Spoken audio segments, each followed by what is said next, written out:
The Invisible Girl. Zara Okafor moved through Ashford Academy's grand library like a shadow, her deep brown skin barely visible among the towering mahogany shelves. Her 2 arms carried stacks of leather-bound books with practiced ease, her 5 fingers on each hand gently arranging volumes in perfect order.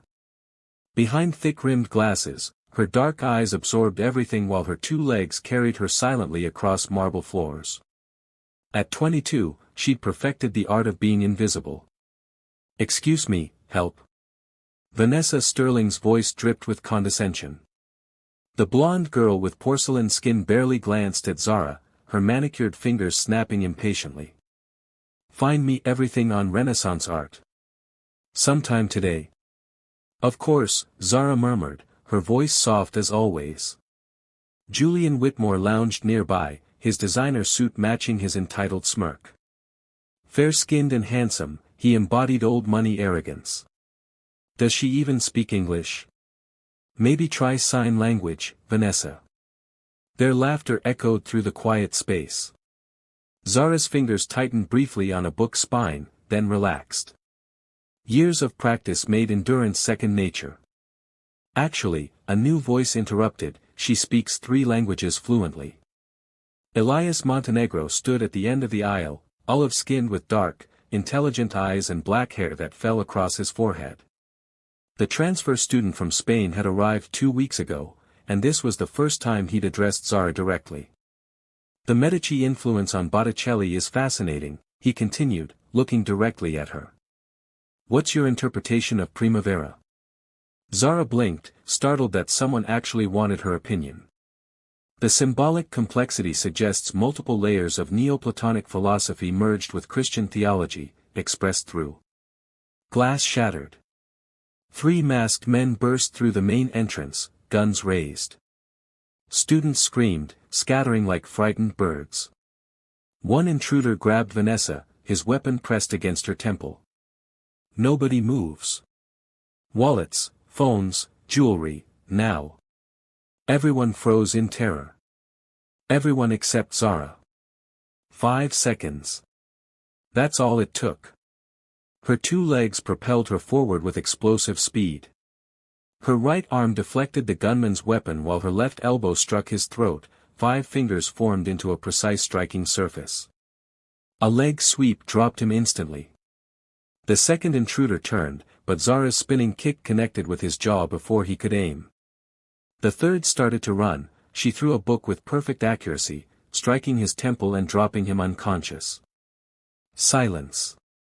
Zara stood over 3 incapacitated criminals, her chest barely rising with exertion, her 2 arms relaxed at her sides.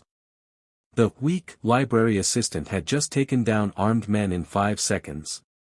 Elias stared, his dark eyes wide with shock and something else, fascination. Julian's phone clattered to the floor from his trembling fingers. Secrets and surrender.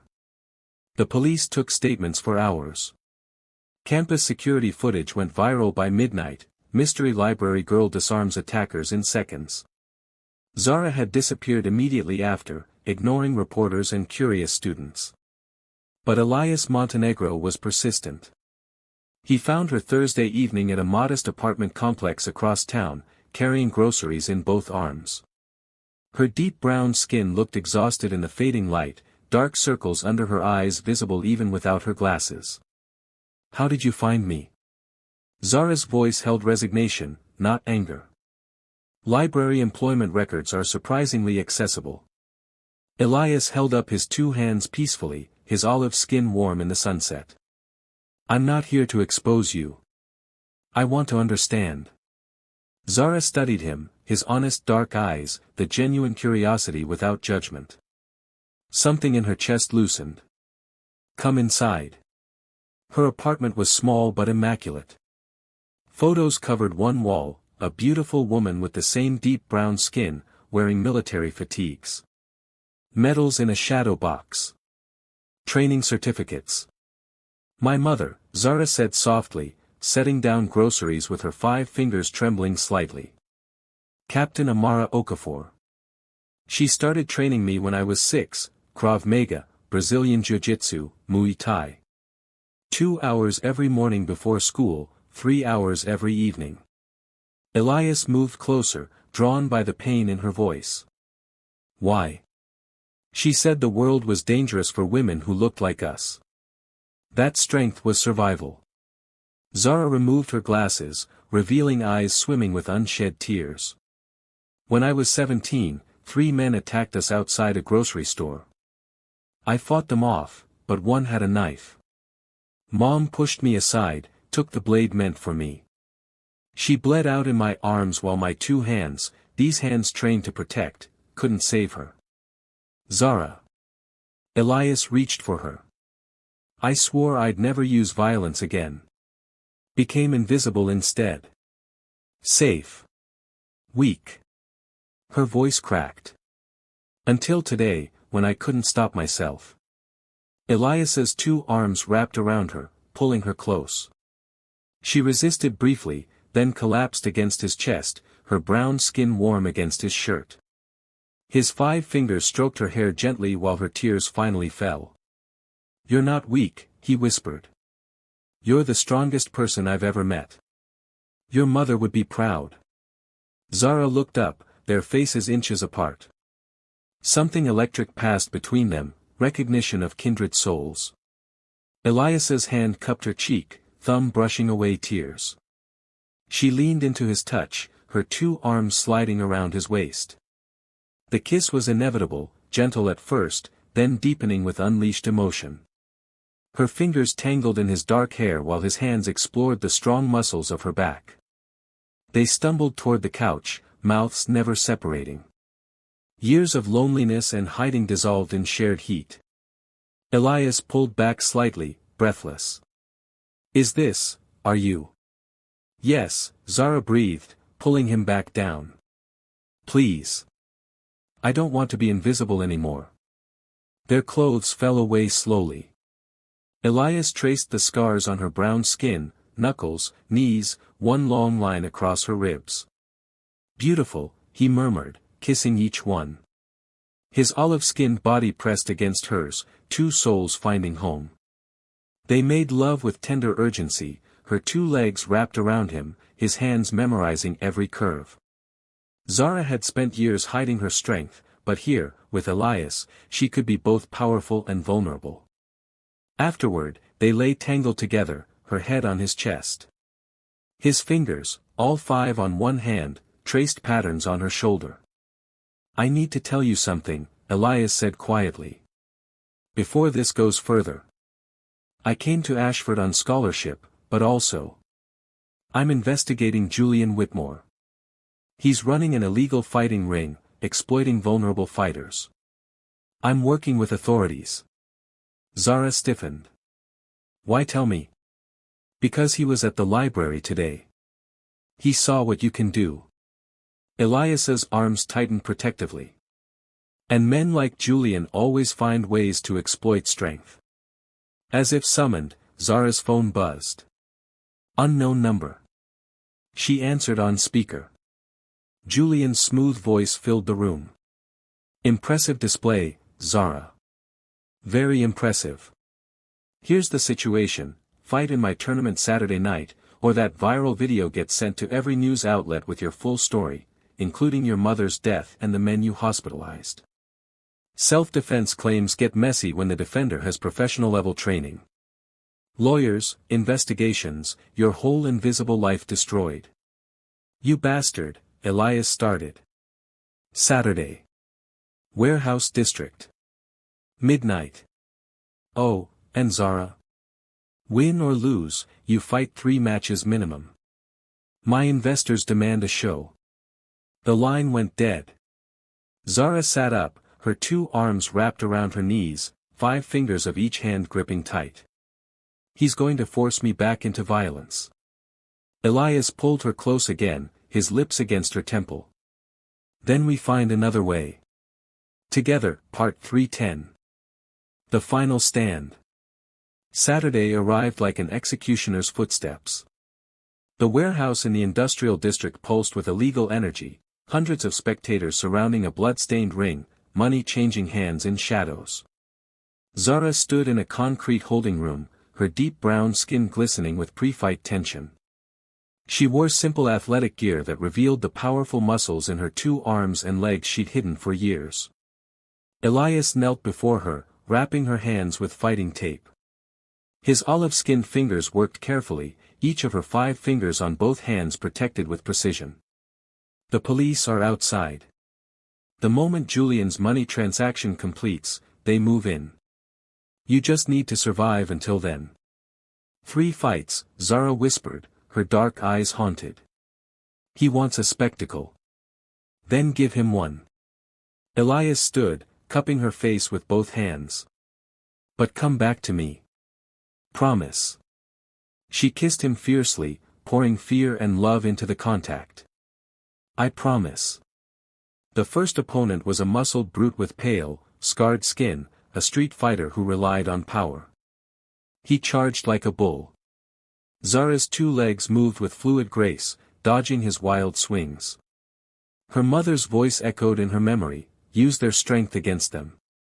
She caught his arm mid-punch, redirected his momentum, and her elbow, 5 fingers formed into a striking point, connected with his temple. Down in 40 seconds.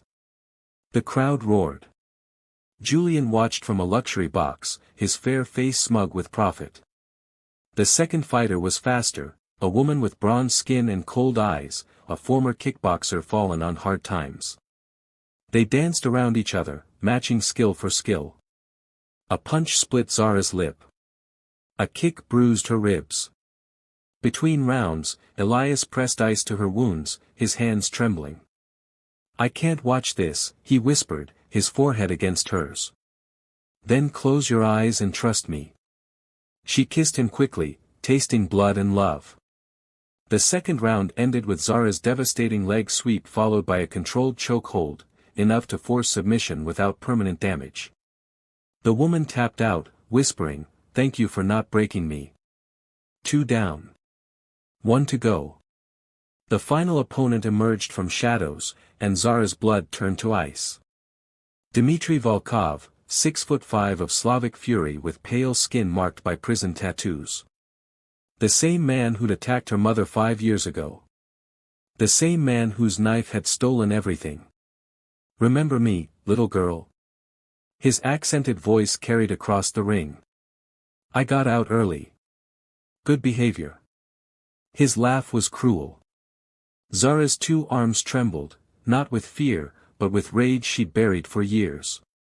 Her 5 fingers curled into fists so tight her knuckles turned lighter. Zara, no. Elias shouted from ringside, sensing the shift in her. Don't let him control you. But Dmitry charged, and instinct took over. He was bigger, stronger, more brutal. His fist caught her jaw, snapping her head back. Another blow to her ribs drove air from her lungs. The crowd sensed blood. Zara hit the mat hard, vision blurring. Above her, Dmitry loomed.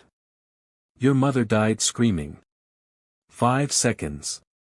That's all she needed. Dmitry reached down to finish her. Zara exploded upward, her 2 legs launching her entire body. Her right arm blocked his grasp while her left hand, 5 fingers striking with surgical precision, hit the exact spot on his throat her mother had taught her. Not to kill. To incapacitate. Dmitry staggered. Zara's spinning kick caught his knee, the same one injured in prison, his tail visible in his stance. He dropped. Her final move was a controlled strike to his solar plexus, 5 fingers formed into a precise point. He collapsed, gasping for air but alive.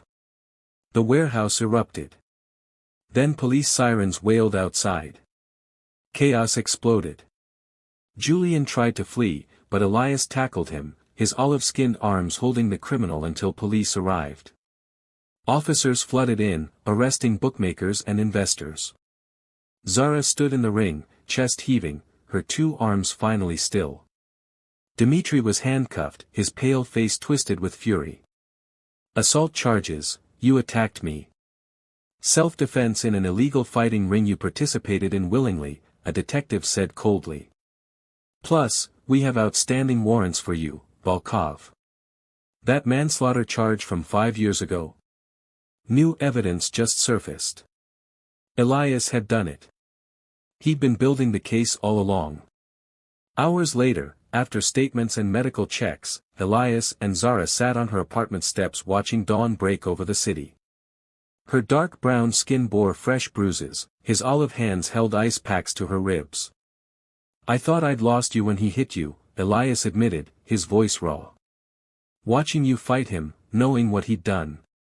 But I won. We won." Zara leaned against him, her 2 legs stretched out, finally relaxed. "And I didn't kill him. I wanted to, but I controlled it. Maybe I'm not my violence. Maybe I'm my choices." Elias kissed her temple, then her lips, gentle despite everything. "What now?" Zara thought of her mother's medals, the training that had saved lives, the strength that no longer felt like a curse. "I'm opening a school. Self-defense for women, for anyone who feels powerless. Mom always said strength should protect, not destroy. Need a partner?" Elias's dark eyes sparkled. "I'm decent with paperwork, terrible at fighting, but excellent at loving you." She laughed, the first real laugh in years, and kissed him deeply. Her 2 arms wrapped around his neck, 5 fingers on each hand tangling in his hair. They stayed like that as sunrise painted the sky, 2 souls who'd found strength in vulnerability. 3 months later, Okafor Defense Academy opened in a renovated gym. Photos of Captain Amara Okafor hung prominently. Zara taught her first class, 15 women of all ages and backgrounds, learning that their 2 arms, 2 legs, and determination could change everything in 5 seconds. Elias watched from the doorway, his olive-skinned hand resting on the deed they'd signed together. Julian Whitmore was in prison. Dmitry Volkov faced life without parole. And Zara Okafor was no longer invisible. She caught his eye across the room and smiled, strong, visible, loved. Finally home.